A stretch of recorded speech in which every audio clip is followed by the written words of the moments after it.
আগত রোগীদের সেবা নিশ্চিতকরণের জন্য দুর্নীতি দমন কমিশনের নিয়মিত অভিযানের ধারাবাহিকতায় আজকে রাজশাহী মেডিকেল কলেজ হসপিটালে একটি আমরা অভিযান পরিচালনা করি। অভিযান পরিচালনা কালে আমরা রাজশাহী মেডিকেলের স্টোর রুম সাথে স্টক রেজিস্টারের সাথে মিলিয়ে দেখি এবং কাগজপত্র সংগ্রহ করি। আমরা রেকর্ডপত্র পর্যালোচনা করে কমিশন বরাবর আমাদের প্রতিবেদন দাখিল করব।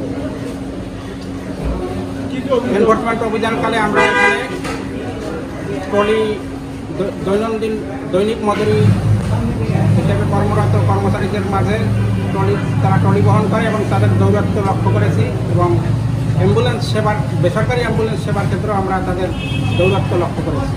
রেকর্ডপত্র সংগ্রহ করেছি। রেকর্ডপত্র পর্যালোচনা করে আমরা কমিশন বরাবর আমাদের প্রতিবেদন দাখিল করি। প্রাথমিকভাবে আমরা ট্রলি ব্যবহারকারী এবং বেসরকারি অ্যাম্বুলেন্স ভাড়া দেওয়ার ক্ষেত্রে আমরা দৌরাত্ম্য করতে পেরেছি। আমরা এই ব্যাপারে কমিশন বরাবর আমরা প্রতিবেদন দাখিল করি।